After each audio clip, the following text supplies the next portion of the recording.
আমার এই কলমা পড়ে ঘুমায় গেছে। হুজুরের বড় সাহেবজাদা যিনি এখন পীর সাহেব মিশকাত সিদ্দিক আল কুরাইশি, উনি মনে করলেন আব্বা বুঝি একটু ঘুমাইছে। খাদেমা বলে আব্বা একটু ঘুমাইছে, কিন্তু হুজুর শুধু ঘুমায় নাই, হুজুর ওই কলমা পড়ে দুনিয়ার থেকে বিদায়। কিন্তু ভাইজান আমার কথা বলছি না, এই যে একটু আগে বললাম মরণে যারা কাঁদবে, দুনিয়ায় যারা কাঁদবে কবরে হাসবে, দুনিয়ায় যারা কাঁদবে মরণে হাসবে। সুবহানাল্লাহ বলবেন। হুজুরকে একটা ফ্রিদেব গাড়ির মধ্যে শোয়ানো হলো। তখন বাইতুল মোকাররমের খতিব ছিলেন আল্লামা ওবায়দুল হক সাহেব। উনি আমার ওই জল মৃত্যুর অনুষ্ঠানের মাইকে বলতেছিল, আমি জীবনে দুইটা মানুষকে মরার পর হাসতে দেখেছি। একজন হলো বাইতুল মোকাররমের প্রথম খতিব মুফতি আমিমুল এহসান, আর একজন বললেন এই ফুরফুরার পীর সাহেব। জোরে বলুন সুবহানাল্লাহ। তাহলে সেই হাসি আপনাদের দরকার আছে না নাই? এই দুনিয়ায় খালি হাসবেন, মরণে কাঁদবেন, লাভ হবে? এই দুনিয়ায় কাঁদবে যারা, মরণে হাসবে তারা। এই দুনিয়ায় কাঁদবে যারা, কবরে হাসবে তারা। এ দুনিয়ায় গুনার জন্য স্মরণ করে করে যারা কাঁদবে, হাসরের ময়দানে তারা হাসতে হাসতে আল্লাহর সাথে আল্লাহর বন্ধু হয়ে দেখা করবে। নারায়ে তাকবীর। 90% হয়েছে, আর একটু দরকার, 90% হয় না। তার মাঝখানে বলছিলাম 100 শহীদের সওয়াব দেব। রাসূলুল্লাহ বলছেন মজলিসের সুন্নাত যারা আদায় করবে তাদেরকে 100 শহীদের সওয়াব দেওয়া হবে। আমাদের মজলিসের সুন্নাত হলো ফাঁকা জায়গাগুলো বন্ধ করে বসা, গায়ে গায়ে মিশে বসা। যদি আপনি ফাঁকা জায়গাগুলো বন্ধ করতে পারেন 100 শহীদের সওয়াব পাবেন। সুবহানাল্লাহ বলবেন। তাহলে আমি দেখি একটু কারাই সওয়াবটা নিতে চায়। আল্লাহ ঠান্ডা জায়গায় কারা বসবে 100 শহীদের সওয়াব পাবে। আল্লাহ আমার ভাইদেরকে মারুম করবেন না। আমার ভাইরা যদি বলতাম 1000 টাকা দিব, তাহলে মারামারি করে সামনে আগাইতো, কথা ঠিক না বেঠিক? কিন্তু 100 শহীদের সওয়াব বলছে। আল্লাহ আল্লাহ, যেসব ভাইরা আমার নবীদের ভালোবাসে পিছের দিকে যাবেন না, যারা সামনে আগায় গায়ে গায়ে মিশে বসবে আল্লাহ তাদেরকে 100 শহীদের সওয়াব দিবে। আল্লাহ তোমার কুদরতি ক্যামেরা দিয়া যেই ভাইগুলো ঠান্ডা জায়গা থেকে গরম জায়গায় বসেছিল নবীজির সুন্নাত পালনের জন্য সামনে আগায় আসছে, আল্লাহ ওই ভাইদের আমল নামায় 100 শহীদের সওয়াব কবুল করো। জোরে বলো না আমিন। আরো জোরে চিৎকার দিয়ে বলে না আমিন। যারা আসছেন ইনশাআল্লাহ এই হাসরের ময়দানে দেখবেন এটা স্পেশাল সওয়াব। সুবহানাল্লাহ বলুন। এটা হুজুরে বলে নাই, বানোয়াট কথা নয়, এটা স্পেশাল সওয়াব, 100 শহীদের সওয়াব। কিন্তু যারা ওই ভ্যানের উপরে আছেন, বাইরে আছেন, ময়দানে ঢুকলে আপনারা 100 শহীদের সওয়াব পাবেন। ওই আরাম করে বসলে সওয়াব পাবেন না, এইখানে বসলে কষ্ট করে বসলে সওয়াব পাবেন। নামাজ পড়তে কষ্ট আছে না নাই? কিন্তু নামাজ যদি পড়েন আপনার জন্য আল্লাহ জান্নাতের ওয়াদা দিয়ে দেবেন। আল্লাহর রাসূলের কাছে এক সাহাবী গিয়ে বলছেন, ইয়া রাসূলুল্লাহ, ইয়া হাবিবাল্লাহ, আমাকে একটা আমল বলে দেন যে আমলের দ্বারা আমি জান্নাত পাইতে পারি। রাসূলুল্লাহ বললেন আকসারুস সুজুদ। সুবহানাল্লাহ বলবেন। আল্লাহ নবী বললেন তুমি বেশি পরিমাণ সিজদা করো, যত বেশি পরিমাণ সিজদা করবা তত আল্লাহর বন্ধু হয়ে যাবা। নারায়ে তাকবীর, নারায়ে তাকবীর, নারায়ে তাকবীর। আল কোরআনের আলো। 3 বছর ধরে শিখাইলাম অন্তরে জ্বলো, আর এখনো ঘরে ঘরে জ্বলো। তার মানে হচ্ছে কেউই পড়েন না, এটা প্রমাণ পাওয়া গেছে। কথা ঠিক না বেঠিক? যদি 2-4 জন পড়তেন তাহলে 2-4 জন বলতেন যে হ ঘরে ঘরে না, অন্তরে জ্বলে। আর অন্তরে যদি একবার কোরআন জ্বলে, সেই কোরআন হাসরে মিজান পর্যন্ত এই কোরআন আপনার সঙ্গী। জোরে বলুন সুবহানাল্লাহ। এই মিয়া, তোমার কাছে পাওয়ার ব্যাংক লাগে, তোমার মোবাইলে চার্জ নাই, ব্যাটারি নাই, পাওয়ার ব্যাংক লয়ে ঘুরে বেড়াও। আর তোমার জীবনে যদি কোরআন হৃদয়ে থাকে, তোমার কোনো পাওয়ার ব্যাংক লাগবে না। এই কোরআনুল কারীম তোমার পাওয়ার ব্যাংক, তোমাকে কবরে অন্ধকারে আলোকে আলোকিত করে দিবে, নূরে নূরান্বিত করে দিবে। জোরে বলো সুবহানাল্লাহ। তাহলে আজকের থেকে স্লোগান হবে আল কোরআনের আলো। চিল্লায় বলেন কি হবে? আল কোরআনের আলো, অন্তরে জ্বলো। নারায়ে তাকবীর। হাতগুলো সব জাগবে, একটা হাতও চাদরের মধ্যে থাকবে না। এই চাদরের মধ্যে হাত থাকলে এরা হলো কাপুরুষ, বুঝেন তো? পশু পাখি যদি জঙ্গল পায় শক্তি বাড়ে না কমে? আর মাছ যদি পানি পায় শক্তি বাড়ে না কমে? আর ইমানদার ব্যক্তি জান্নাতের বাগানে আসলে শক্তি বাড়বে না কমবে? তো মারামারি লাগলে তো এই 3 জনে 10 জনের চিৎকার, লাঠি লাগা, কি আওয়াজ! আল্লাহ কয় বান্দা জবান দিলাম আমি, এই জবান দিয়ে আমার ডাকটা ছোট হয়, ওই ডাকগুলো বড় হয়। কারণটা কি? আমি কি তোমার শক্তি কম দিছিলাম? সুবহানাল্লাহ বলবেন না? শক্তির মালিক কে? তাহলে ডাক হবে কা? এই জবান খুলে দিয়েছেন কে? গতকালকে জালকাঠি মাহফিল করেছি, এক বাচ্চা নিয়ে এসে কয় হুজুর ভালো করে কথা বলতে পারে না। আমি বললাম আপনি তো পারেন। কহা পারি। আপনি কয়বার জিকির করেন? কয় হুজুর সময় পাই না। আপনি আল্লাহরে ডাকেন না, এই বাচ্চার জবানে স্পষ্ট না, এই জন্য কাঁদেন। আল্লাহ তো প্রশ্ন করে বান্দা এই জবানের মালিক কে? আরো জোরে বলেন কে? আপনারা বলতে হবেন আল্লাহ কি সুন্দর বললেন, আর রহমান আল্লামাল কুরআন খালাকাল ইনসানা আল্লামাহুল বায়ান। আল্লাহু আকবার। আল্লাহ বলেন খালাকাল ইনসানা, আমি মানুষ সৃষ্টি করার পরে আল্লামাহুল বায়ান, আমি তাকে বয়ান শিক্ষা দিয়েছি। জোরে বলুন সুবহানাল্লাহ। মনের ব্যথা, দুঃখ, কষ্ট, বেদনা তোমার কারো কাছে বলতে হবে না। গভীর রাতে তাহাজ্জুদের পরে, তাহাজ্জুদ নামাজ পড়ে আল্লাহর কাছে দুহাত তুলে কাঁদো। 10টা দিন কাঁদবা, মানুষের কাছে চাওয়া লাগবে না। তোমার যা কিছু প্রয়োজন ব্যবস্থা করবেন কে? তাহলে সে আল্লাহর একটু জোরে ডাক দেওয়া যাবে না? কণ্ঠের মালিক কে? আমি এরপরে হঠাৎ করে তাকবীরটা দেব, একবার দেব, চাদরের মধ্যে হাত থাকবে না, পকেটের মধ্যে হাত থাকবে না। আল্লাহ রাব্বুল আলামিন বলবে ফেরেশতারা রে, এই মানুষগুলো গুনাহগার, আমি বোনাস সওয়াব দিয়ে ঢুকাইছি, এগুলো হাত তুইলা কি কয় আল্লাহ তোমার নামের জিকির করে, ওরা কি আমারে দেখছে না? আল্লাহ দেখে নাই, তাহলে ওরা কি পুরস্কার পাবে? আল্লাহ আপনি খুশি হয়ে যায় দেন। আল্লাহ বলবেন যাও, ওই ডাকের বিনিময়ে ওর গুনাহগুলো মাফ করে দিলাম। নারায়ে তাকবীর। মাশাআল্লাহ, এইবার বুঝা গেছে ইমানি শক্তি কিছু বাড়ছে। আলহামদুলিল্লাহ বলেন। এতক্ষণ শয়তান দূর থেকে ফুঁক দিয়েছে, দোস্ত এই নিচে রাখ বেটা, হুজুরে কইলি হবে আজকে 30 বছরের গুনাহ মাফ যদি একবার তোমার ডাক আল্লাহ পছন্দ করে। সুবহানাল্লাহ বলবেন। তাহলে ডাকটা একটু জোরে হবে। আর আল কোরআনে আলো, হ্যাঁ ঘরে ঘরে চলো না, কেউ করেন না, ঘরে তো সব মোবাইলের আলো চলে, কোরআনের আলো চলে। এইবার স্লোগানটা হবে বীর বিক্রমে। আল্লাহ ফেরেশতাদের কাছে বলবেন কেন? হযরত ওমর রাদিয়াল্লাহু আনহু বলেছিলেন, ইয়া রাসূলুল্লাহ, যুদ্ধের ময়দানে যখন তাকবীর দিতাম নাজিদু ঈমানানা, আমাদের ঈমান বৃদ্ধি পেয়ে যাইতো। সুবহানাল্লাহ বলেন।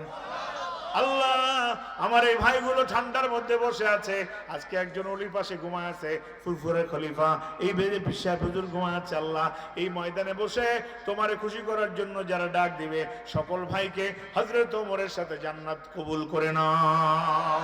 নারায়ে তাকবীর, নারায়ে তাকবীর।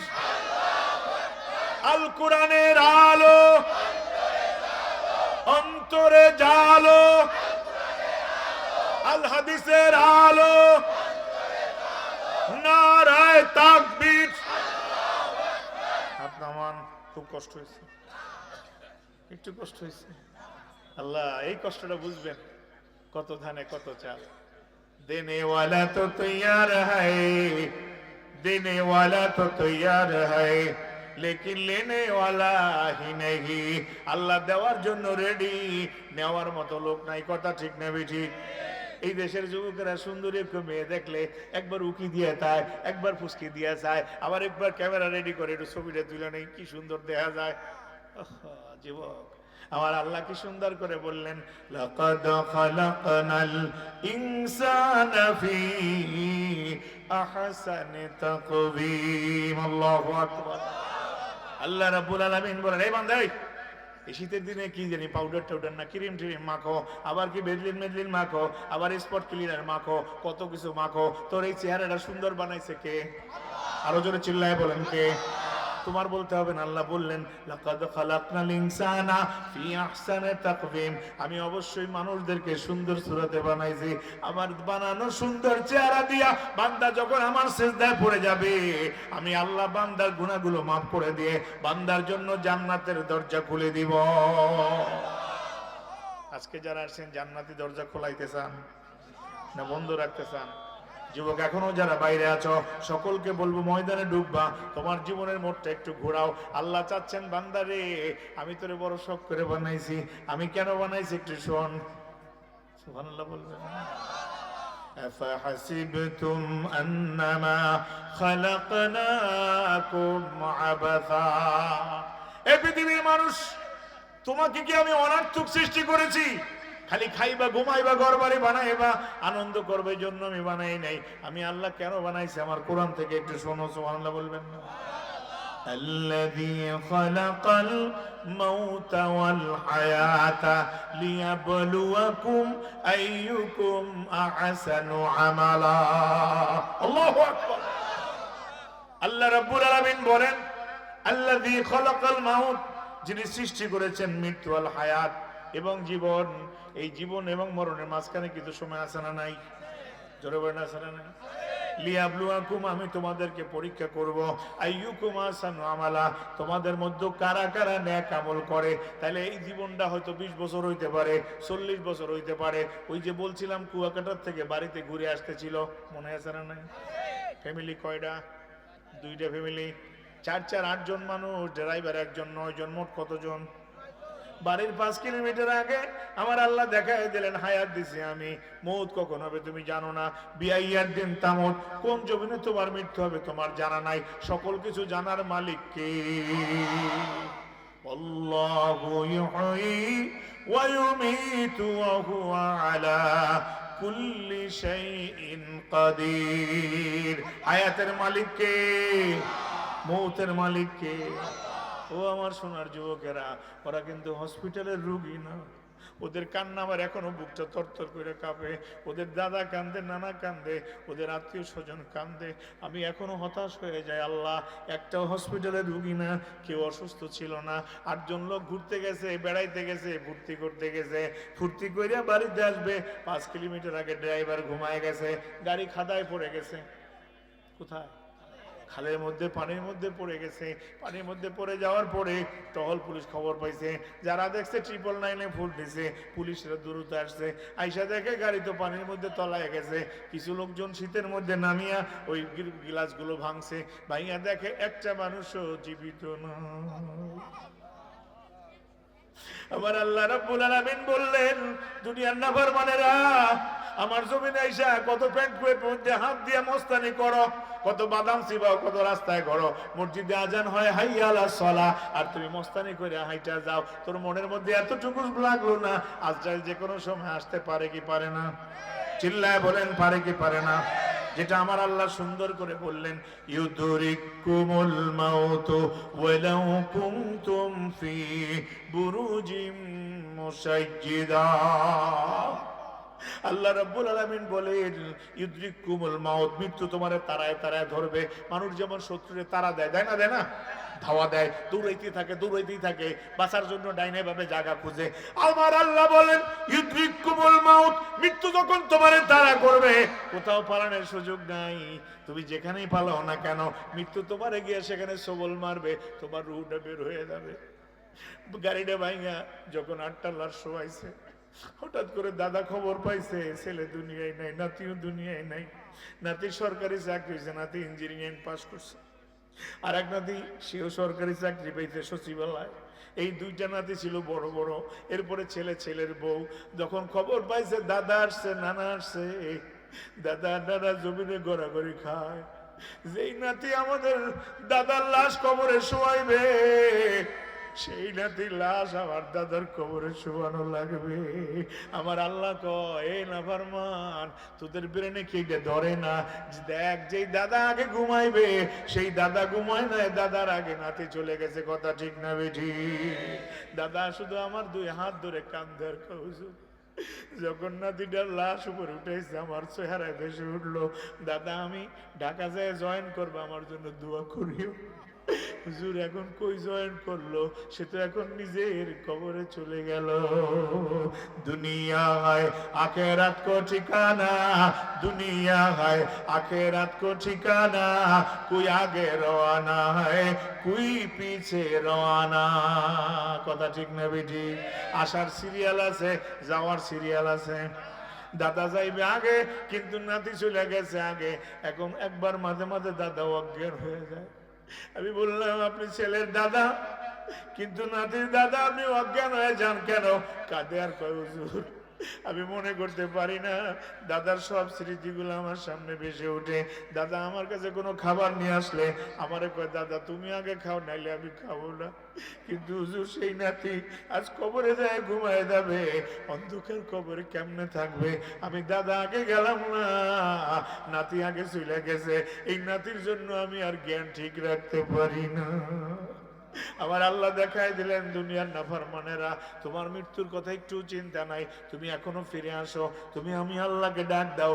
উজিবুদ দাওয়াতাদ দাঈ ইজা দাআন, বান্দা তুমি এখনই আমাকে ডাক দাও, আমি আল্লাহ তোমার ডাকের জবাব দিয়ে দিব। ডাকবেন কারে? জোরে বলেন। গুফতে আল্লাহ মোমেনেরা my dear, গুফতে Allah মোমেনেরা my dear, ফাতিহাতুল বাবে জান্নাত কাম হিয়ার। সুবহানাল্লাহ বলে। আল্লাহ রব্বুল আলামিনের এক বন্ধু কবি বলেন, যারা আল্লাহর নামে জিকির করবে, এই যুবক, এই মেয়েদের নাম অনেক জিকির করছো, ফুটবল খেলোয়াড়ের নাম অনেক জিকির করছো, ক্রিকেট খেলোয়াড়ের নাম অনেক জিকির করছো, কিন্তু তুই আমি আল্লাহর নামে জিকির করো না, কথা ঠিক না ঠিক?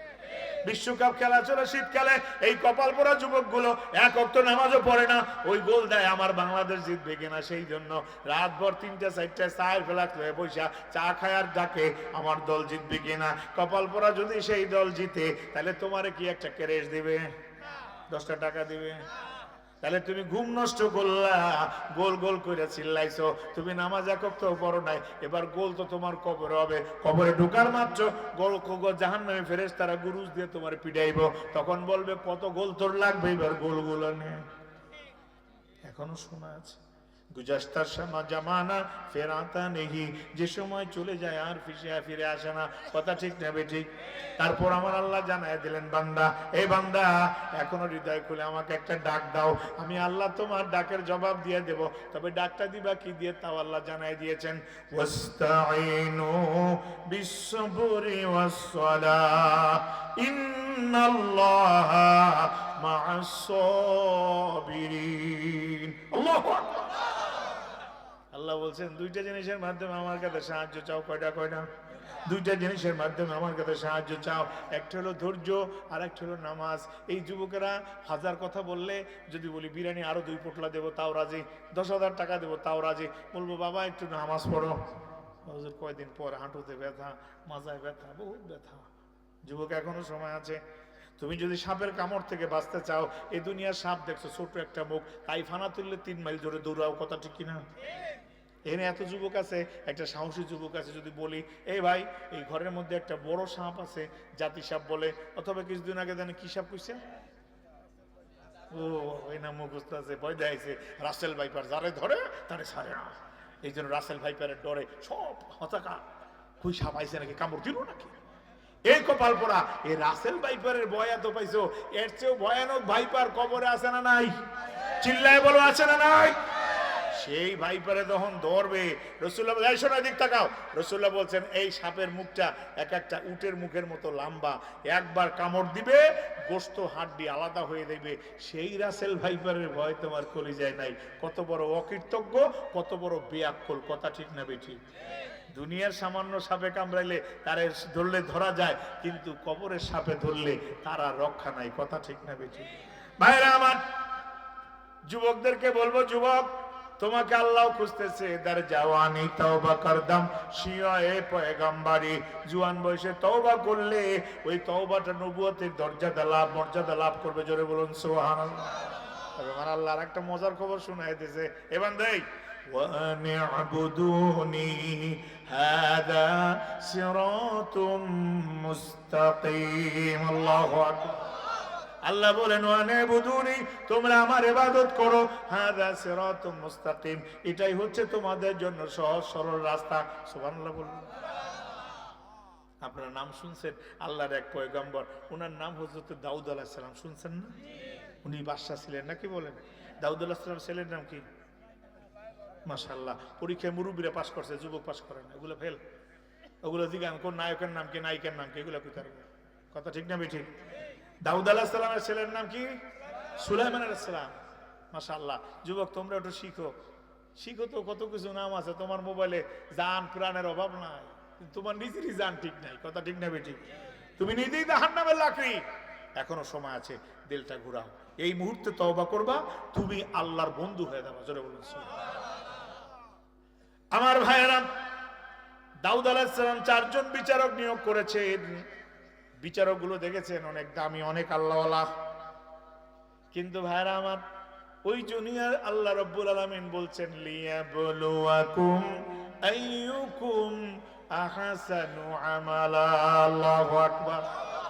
আল্লাহ কয় বান্দা যত বেশি ইবাদত করো তত বেশি আমি পরীক্ষা করব যে তোর ইবাদতটা শুধু আমার জন্য না মানুষ দেখানো, শুধু আমার জন্য না নিজের জন্য মানুষ একটু বড় ইবাদতগার বলে, সেই জন্য আমি পরীক্ষা করব। লিয়াবলুয়াকুম আইয়ুকুম আহসানু আমালা, তোমাদের মধ্য থেকে কারা কারা নেক আমল করে। সুবহানাল্লাহ বলবেন।